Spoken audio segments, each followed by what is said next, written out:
യമുനോത്രിയിലെ ദർശനം കഴിഞ്ഞ് ബാരാക്കോട്ടിലാണ് താമസിച്ചത്. ബാരാക്കോട്ടിൽ നിന്നും ഉത്തരകാശി ലക്ഷ്യമാക്കിയാണ് ഇന്നത്തെ യാത്ര. ഈ യാത്രയുടെ പോകുന്ന വഴി ഏകദേശം 82 കിലോമീറ്ററാണ് ദൂരം ബാരാക്കോട്ടിൽ നിന്ന് ഉത്തരകാശിക്ക്. ബാരാക്കോട്ടിൽ നിന്നും ഉത്തരകാശി വരെയുള്ള സ്ഥലം പൈൻ വൃക്ഷങ്ങളും അതേപോലെ ഹിമാലിക് മലനിരകളുടെ ആവർത്തന വിരസത തോന്നാത്ത മനോഹാരിത കൊണ്ട് സമ്പുഷ്ടമാണ്. ഈ പോകുന്ന വഴിയിൽ ആണ് നമ്മുടെ ഒരു തുരങ്കം ഇപ്പം നിർമ്മിക്കുന്നത്. ആ തുരങ്കത്തിൻ്റെ പണി പൂർത്തിയാകുന്നതോടുകൂടി 82 കിലോമീറ്റർ ഏകദേശം 30 മുതൽ 40 കിലോമീറ്റർ വരെയായി ചുരുങ്ങുമെന്നാണ് പറയുന്നത്. ആ തുരങ്കത്തിലാണ് അടുത്തയിടെ 2023 ചെറിയ അപകടമൊക്കെ ഉണ്ടായത്. ഈ പോകുന്ന പ്രദേശത്താണ് പഞ്ചാനന മഹാദേവ ക്ഷേത്രം, ഗുഹാക്ഷേത്രമാണ് നിലകൊള്ളുന്നത്. ഞങ്ങൾക്കവിടെ വലിയ തിരക്കായതുകൊണ്ട് തൊഴാൻ സാധിച്ചില്ല. ഞങ്ങളുടെ കൂടെ വന്ന് വേറൊരു വാഹനത്തിൽ യാത്ര ചെയ്ത ബാച്ചുകാർ ആ ക്ഷേത്രത്തിൽ ദർശനം നടത്തി. ഇപ്പോൾ നമ്മൾ ഉത്തരകാശിയിലെത്തിയിരിക്കുകയാണ്. ഉത്തരകാശി വിശ്വനാഥ ക്ഷേത്രത്തിലാണ് നമ്മളുള്ളത്. അതിപ്രാചീനമായ ക്ഷേത്രം ഭാഗീരഥിയുടെ തീരത്താണ് സ്ഥിതി ചെയ്യുന്നത്. ഭാഗീരഥി എന്ന് പറഞ്ഞാൽ ഗംഗയുടെ പേര് തന്നെയാണ്. ഭഗീരഥൻ തപസ് ചെയ്ത് ആണ് ഗംഗ ഭൂമിയിലേക്ക് ഒഴുകിയത് എന്നാണ് വിശ്വാസം. ഈ ശിവക്ഷേത്രം വളരെ പ്രാചീനമാണ്. ആ ക്ഷേത്രത്തിൻ്റെ കാഴ്ചകളാണ് നമ്മളിപ്പോൾ കണ്ടുകൊണ്ടിരിക്കുന്നത്.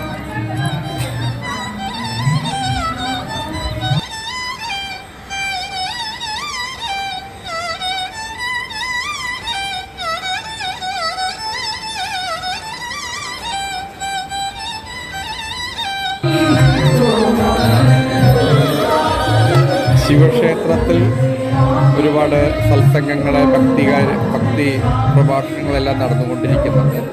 ക്ഷേത്ര കവാടത്തിൽ ആലേഖനം ചെയ്യപ്പെട്ടിരിക്കുന്ന ചില കാര്യങ്ങളാണ് ഇപ്പോൾ ഞാൻ കാട്ടിക്കൊണ്ടിരിക്കുന്നത്.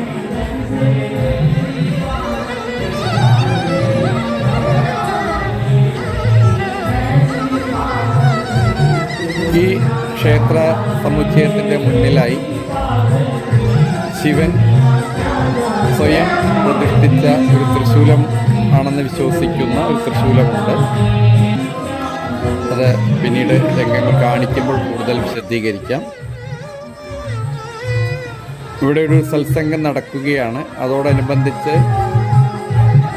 ജനങ്ങളുടെ ചെറിയ രീതിയിലുള്ള ഡാൻസും നൃത്തങ്ങളൊക്കെയാണ് നിങ്ങൾക്ക് കാണാൻ കഴിയും ദൃശ്യങ്ങളിൽ.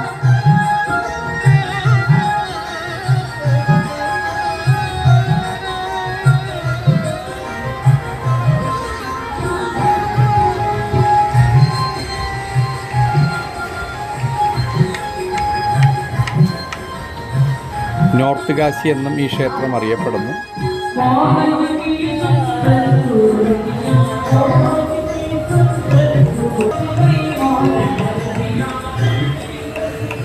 ജനങ്ങൾ ആനന്ദ നൃത്തം ചെയ്യുകയാണ്. ഇവിടെയൊന്നും വലിയ ക്യൂ ഒന്നുമില്ല.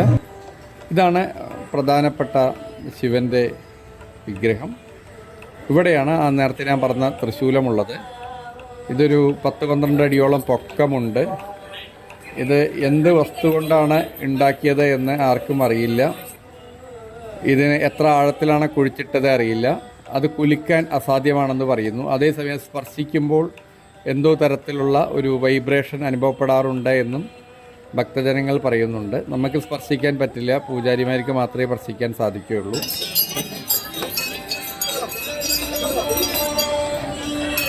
ഇത് പ്രധാന ക്ഷേത്ര സമുച്ചയം. എന്തായാലും മലകളാൽ ചുറ്റപ്പെട്ട വളരെ ശാന്തമായ ഒരു ക്ഷേത്ര പരിസരമാണ്.